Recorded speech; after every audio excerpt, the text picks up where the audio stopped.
예, 안녕하십니까. 법률의 품격 이응세 변호사입니다. 지난 시간에 이어서 저작저작권의 내용을 이루는 권리에 대해서 다시 말씀을 드리도록 하겠습니다. 지난 시간에는 복제권에 대해서 말씀을 드렸고요. 이제 공연권에 대해서 말씀을 드리겠습니다. 공연권은 저작물 또는 실연, 음반, 방송을 상연, 연주, 가창, 구연, 낭독, 상영, 재생, 그 밖의 방법으로 공중에게 공개하는 것, 이렇게 되어 있습니다.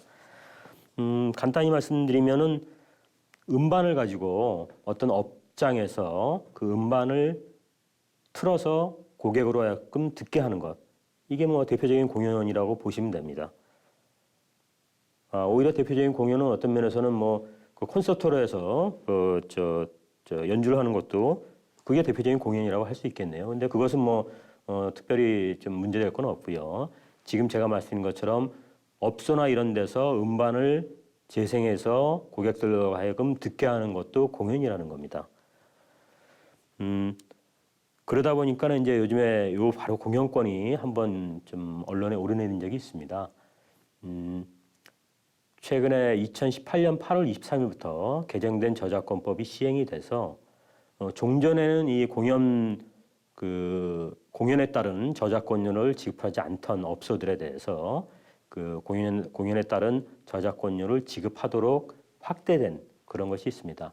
그것은 저작권법 시행령이 개정됨으로써 이루어진 것인데, 종전에는 커피 전문점이나 생맥주집, 그리고 헬스장 이런 곳에 대해서는 이 공연권을 제한하도록, 그러니까 공연권이 그 행사가 제한되도록 시행령에서 정하고 있었는데, 시행령을 개정하면서 그런 부분도 그 제한 규정이 없어져 버렸습니다.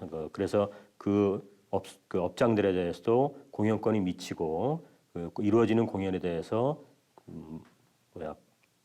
저작권료를 받을 수 있도록 이렇게 개정이 돼서 최근에 한번 언론에 오르낸 적이 있습니다. 그런 것이 바로 공연권의 한 모습이라는 것을 기억하시면 되겠습니다.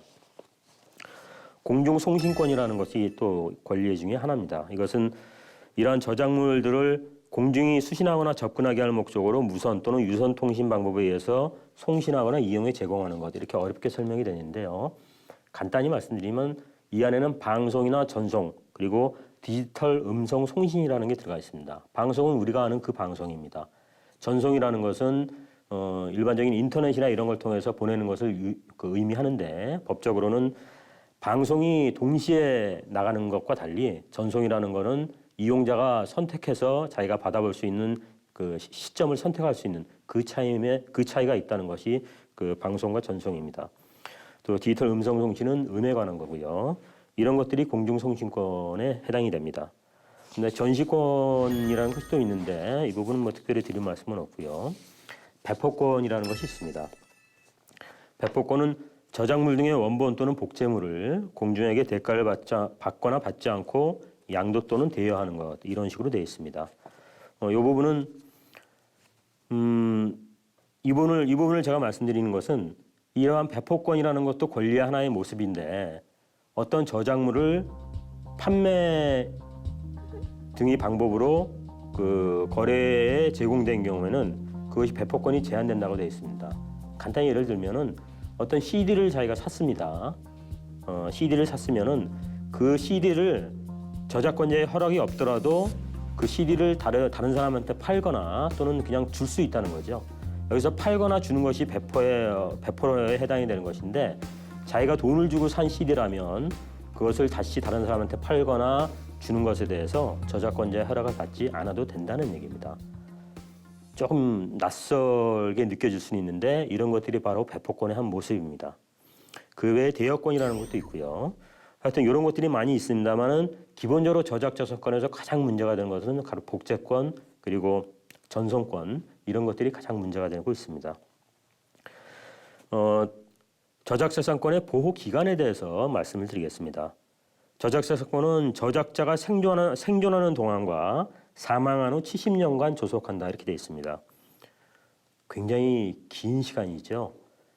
이 70년이라는 것은 원래 예전에는 이거보다 짧았습니다. 짧았는데 저작권에 관해서는 가장 어떤 권리를 많이 가지고 있다라고 볼 수 있는 미국에서 이 가장 또 전 세계적으로 잘 알려져 있는 어떤 저작물 그것의 그 보호 기간을 계속 늘리기 위해서 차츰차츰 늘어났습니다. 그러다 보니까 우리나라도 거기에 발을 맞추지 않을 수가 없기 때문에 우리나라도 좀 늘어난 것이고요. 그래서 70년이라는 굉장히 긴 세월 동안 저작재산권의 보호가 이루어집니다. 어쨌든 길다 하더라도 실제 70년이 지나면은 저작재산권이 보호되지 않기 때문에 실제 우리 주변에는 이미 저작재산권이 만료된 저작물들이 꽤 많이 있고 그런 것들은 아주 자연스럽게 이용할 수 있습니다. 지난번에 제가 업무상 저작물에 대해서 말씀을 드렸는데 업무상 저작물의 경우는 공표한 때로부터 70년이라고 하고요. 이런 식으로 좀 기준점은 조금씩 다릅니다. 그런 부분들은 좀 너무 구체적인 부분이니까 생략하고요. 이러한 저작재산권은 재산권이기 때문에 양도가 가능합니다. 그런데 저작재산권을 꼭 양도해야 되는 건 아니고요. 어떤 저작물을 이용을 할 때는 저작재산권자의 허락을 받으면 됩니다. 즉 이용 허락을 받아서 이용하면 되는 것이고요. 아니면 아예 그냥 저작재산권을 양수할 수도 있는데 이 양도와 이용 허락이 사실은 법률 관계가 전혀 다른 것임에도 불구하고 어떤 경우는 그게 상당히 혼란스러운 경우가 있습니다. 이용 허락은 간단히 예를 들면 지난번에 저작권과 소유권을 구분을 할 줄 알아야 된다고 말씀을 드렸는데요. 가령 컴퓨터 소프트웨어 같은 경우 요즘에는 다 스트리밍으로 이제 내려봤기 때문에 그런 경우가 별로 없습니다만 예전에는 컴퓨터 프로그램을 구입을 하면 거기에 이렇게 랩으로 포장이 되어 있는 경우가 많이 있었습니다. 그럴 때 그 랩을 이제 뜯어서 그것을 자기가 이제 내용물을 확인하는 순간 그 컴퓨터 프로그램에 대한 이용 허락 계약이 성립된다라고 그렇게 보는 것이 있었습니다. 그래서 그것을 영문으로 슈링크랩 라이센스라고 표현을 했습니다. 즉 랩을 뜯어내면서 성립하는 라이센스 계약이라고 했는데요. 어쨌든 간에 이런 식으로 어떤 저작물을 이용하게 될 때는 거기에 대한 이용 허락 계약이 성립하기 마련입니다. 그러면 이용 허락이라고 하면 이제 어느 범위까지 이용 허락을 하는지 그런 부분도 논쟁의 대상이 될 수 있고요. 어쨌든 이용 허락을 해서도 이용할 수 있고 저작물을 양수해서도 이용할 수가 있는데 과연 그것이 이용 허락만 한 것인지 양수한 것인지 의외로 법률적으로는 간명하지만 실제 계약 관계에서는 그것이 굉장히 불분명한 경우들이 있습니다. 지난번에 제가 저작권과 소유권에 관해서도 계약상 굉장히 불분명한 경우가 있을 수 있다라고 말씀을 드렸는데 바로 그러한 사례에서 지금 이용 허락과 양수에 관해서도 조금 불분명하게 계약이 이루어지는 경우가 많아서 그거에 관해서 분쟁이 발생하는 경우가 많이 있습니다. 어쨌든 간에 그 불분명할 때는 여러 가지 사정을 종합해서 당사자의 의사를 확인을 해서 그것이 어느 쪽에 해당하는지를 결정할 수밖에 없습니다. 그렇지만은 그것이 굉장히 그런 방법을 통해서도 확인하기가 어렵다고 한다면은 법원은 일단은 그것은 저작재산권의 권리는 저작권자한테 남아있는 것으로 봐야 된다. 이렇게 보고 있습니다. 이 얘기는 뭐냐면 어떤 건지 정확히 잘 모르겠다. 그럴 때는 이것은 저작권의 양도가 아니라 저작재산권의 양도가 아니라 저작권의 이용 허락이라고 봐야 된다. 이런 입장이라는 거죠. 어쨌든 말씀드린 것처럼 저작물은 저작권자의 이용 허락을 받거나 또는 양수를 해서 그것을 자기 것으로 만든 뒤에 이용을 할 수가 있습니다. 양수하는 경우는 좀 특이한 경우고 어쨌든 이용 허락을 받지 않고 이용해서는 안 됩니다. 그러면 저작권 침해가 됩니다. 그런데 언제나 저작권자의 허락 없이 저작물을 이용하면 침해가 된다라고 한다면 굉장히 부당한 결과가 생길 수 있죠. 현재 저작권법에도 그런 얘기가 나와 있습니다만은 목적이나 이런 데 그런 얘기가 나와 있습니다만 모든 문화예술은 예전에 기존에 있던 저작물의 어떤 창작성을 이용해서 자기가 그것을 이용해서 새로운 어떤 창작물을 만들 수 있도록 하는 것이 기본적인 어떤 취지입니다. 그러다 보니까는 저작권자의 허락이 없다 하더라도 저작권 침해를 보지 않는 여러 가지 경우를 저작권법에서 규정을 해놓고 있습니다. 그 규정들은 생각보다 여러 개가 있는데요. 그 중에 중요한 몇 가지만 좀 말씀을 드리겠습니다. 저작권법 제28조에서는 공표된 저작물의 경우에는 보도, 비평, 교육, 연구 등을 위해서는 정당한 범위 안에서 공정한 관행에 합치되게 이를 이용할 수 있다. 인용할 수 있다. 이렇게 규정을 했습니다. 지금 말씀드린 것처럼 학문과 예술 발전은 앞서간 학문과 예술을 바탕으로 끊임없이 비교 검토하고 또 비판하고 평가하는 가운데 이루어질 수 있는 겁니다. 따라서 타인의 저작물을 자기가 어떤 연구나 이런 걸 하면서 인용을 할 수 있어야 된다는 얘기죠. 보도, 비평, 교육, 연구 등이라고 되어 있기 때문에 이것은 그 일종의 그 예시에 불과하고 다른 것들도 가능합니다. 여기에는 이 규정을 보면 영리적인 목적 여부에 대해서 그 이야기가 없습니다. 따라서 그 영리적인 목적이 있어도 인용이 가능합니다. 그렇지만 아무래도 영리적이라고 한다면 조금 이제 다른 요건은 좀 더 엄격해질 수밖에 없겠죠. 이 조항은 원래 조금 이따가 말씀드릴 35조의 3 일반 조항이 생기기 전까지는 사실은 아주 넓게 쓰여진 그런 조항인데 지금은 이제 적용 범위가 다소 축소된 감이 있습니다. 그 다음에 우리가 흔히 많이 하는 행위가 사적 이용을 위한 복제입니다. 이것은 저작권법을 알기 때문에 그런 것이 아니라 저작권법을 모르면서도 그냥 자연스럽게 이런 행위를 많이 하고 있고 이러한 행위에 대해서는 저작권 침해로 보지 않고 있습니다. 뭐냐면 공표된 저작물을 영리를 목적으로 하지 않고 개인적으로 이용하거나 가정 및 이에 준하는 한정된 범위 안에서 이용을 하는 경우에는 그 이용자는 이를 복제할 수 있다. 이렇게 되어 있습니다. 그 어떤 책을 자기가 이 내용이 아주 좋아서 시집이나 소설을 그냥 좀 이렇게 그 자기가 좋아하는 부분을 복사해가지고 도서관에서 빌려서 복사해서 자기가 그냥 가지고 있다. 이것도 역시 뭐 사적 이용을 위한 복제이기 때문에 그런 것까지 저작권 침해로 보지는 않는다는 얘기입니다. 지금 제가 방금 말씀드린 것처럼 책을 빌리는 경우에는 이렇게 일정한 부분만 이렇게 복사를 하는 경우를 말씀을 드렸습니다. 즉 사적 이용을 위한 복제의 요건에는 이렇게 정확히 표시는 안 돼 있지만은 이 요건에 충족을 한다 하더라도 사적 이용을 위한 복제로서 저작권 침해가 안 된다고 하려면 필요한 범위만큼만 복제를 해야 되는 겁니다.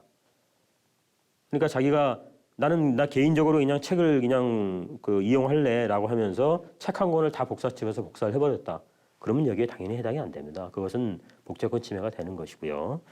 그 다음에 저작권법 35조의 3 이것이 아까 제가 언급했던 저작물을 공정히 이용하는 일반 조항입니다. 저작물의 통상적인 이용 방법과 충돌하지 않고 저작자의 정당한 이익을 부당하게 해치지 않는 경우에는 저작물을 이용할 수 있다. 이렇게 돼 있는데요. 그러면서 법에서 그러한 판단에 고려할 사항도 몇 가지를 규정을 해놨습니다. 저작물 이용의 목적이나 성격이 맞아야 된다는 것이고 고려해야 된다는 것이고요. 또 저작물의 종류나 용도도 살펴봐야 된다는 것이고 이용된 부분이 저작물 전체에서 차지하는 비중이나 중요성도 보라고 했습니다. 또 저작물의 이용이 저작물의 현재 시장 또는 가치나 잠재적인 시장 또는 가치에 미치는 영향도 보라고 했습니다. 제일 먼저 이용의 목적이나 성격 여기에는 당연히 영리적인 이용이냐 굉장히 중요하게 들어갈 겁니다. 그 다음에 변형적인 이용이냐 또는 생산적 이용이냐 이것이 또 굉장히 중요하게 고려가 됩니다. 즉 원래의 저작물을 이용을 하는데 이용을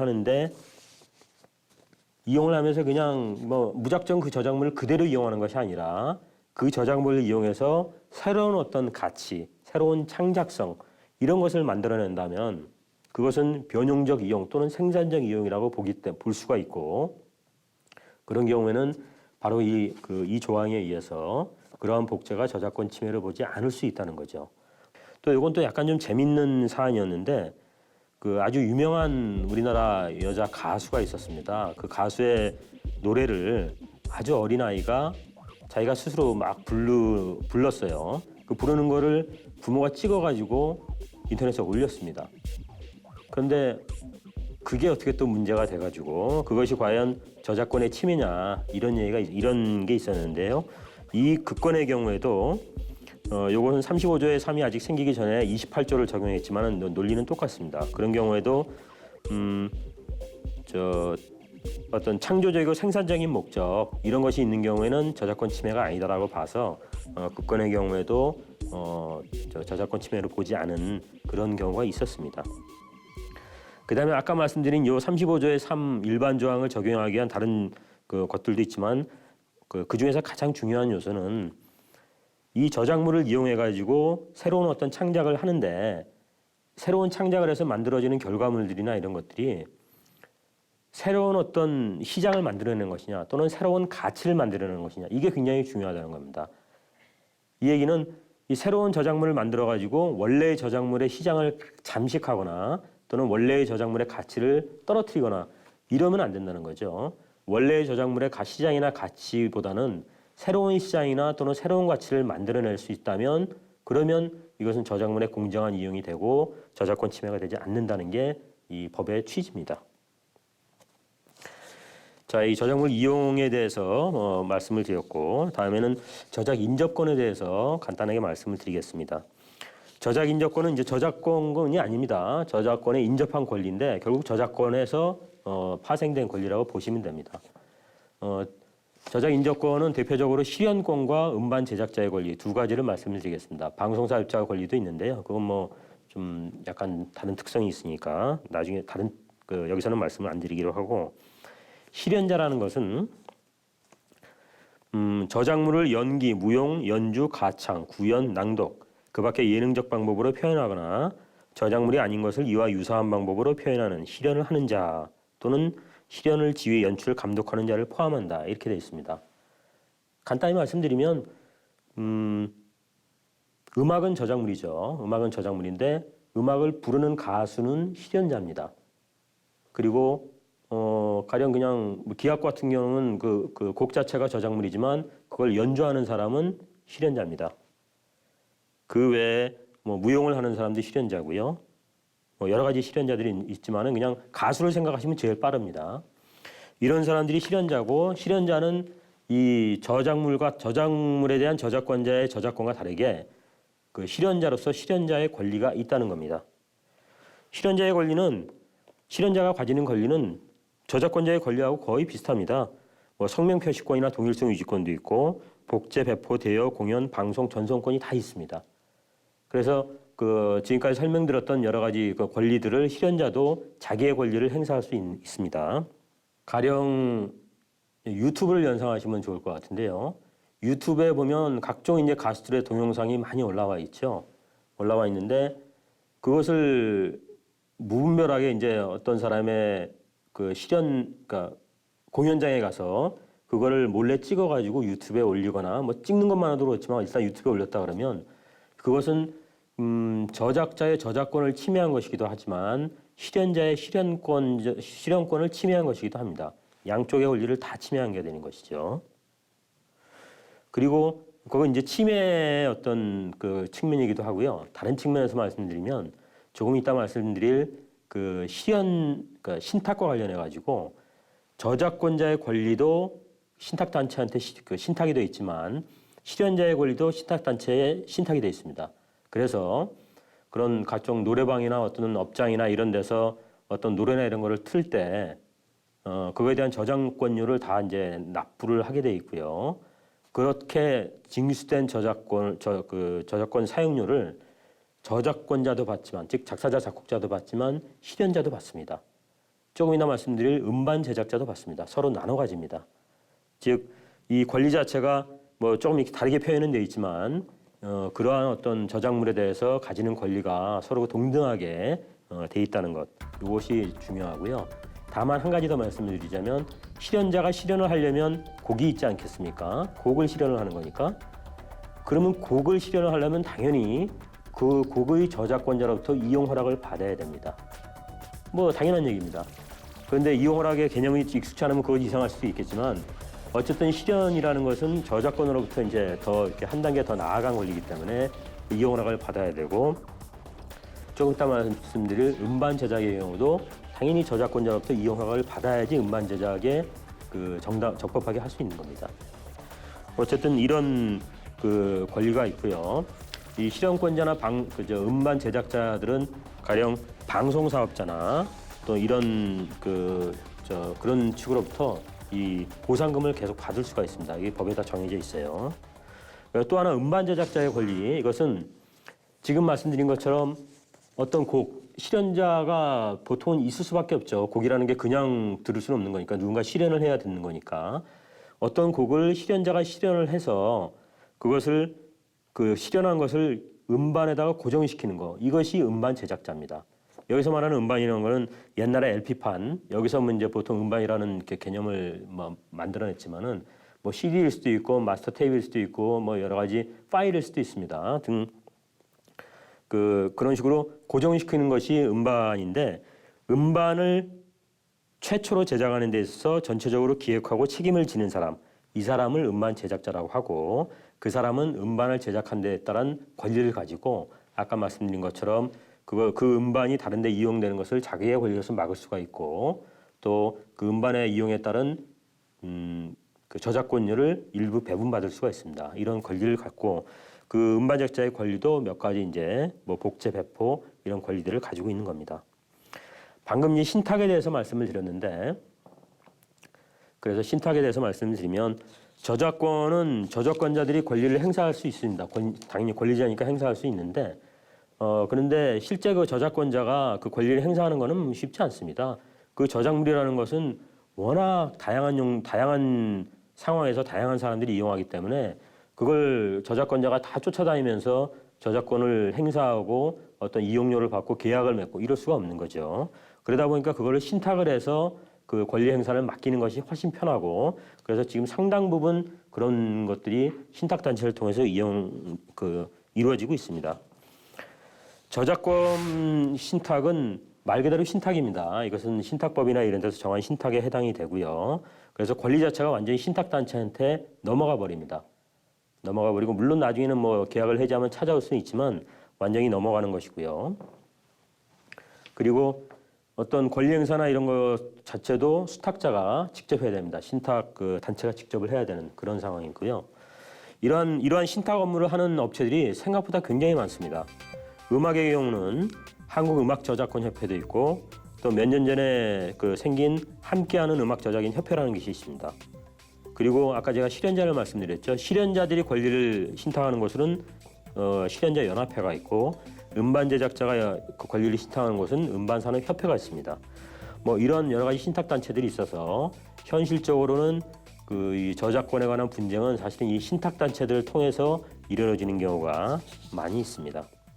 저작권 신탁 단체에 대해서도 잠깐 이 정도로 말씀을 드렸고, 마지막으로 저작권 침해에 대해서 말씀을 드리겠습니다. 저작권 침해는 간단히 말씀드리면 저작권자의 허락을 받지 않고 뭐 복제나 배포 이런 것들을 하는 것을 말씀을 드리고요. 저작권 침해가 성립이 되려면 주관적인 요건으로는 의거 관계가 필요하다고 합니다. 즉, 저 저작물이 있기 때문에 이 저작물을 이용해서 내가 어떤 행위를 했어야 되고요. 객관적으로는 실질적인 유사성, 즉 그 저작물을 이용한 것과 내가 그것을 이용한 결과물이 실질적으로 유사해야 된다는 것이 요건이 필요합니다. 저작권 침해에서는 형사처벌 문제를 말씀드리지 않을 수가 없는데요. 형사처벌은 기본적으로 저작권 침해는 친고죄가 원칙입니다. 즉 저작권 침해를 받은 사람이 고소를 해야지 처벌받을 수 있는 것이고요. 다만 영리를 목적으로 하거나 또는 상습적으로 침해 행위를 하는 데 대해서는 친고죄가 아니고 고소 없이 처벌할 수가 있습니다.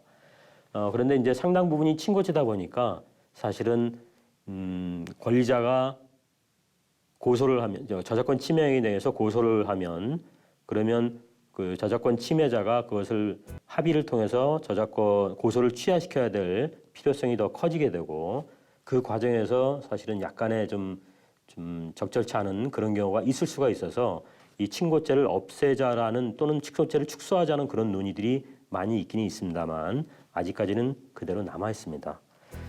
예, 이처럼 저작권에 대해서 전반적으로 중요한 내용들을 말씀을 드렸습니다. 예, 이상 법률의 품격 이응세 변호사였습니다. 감사합니다.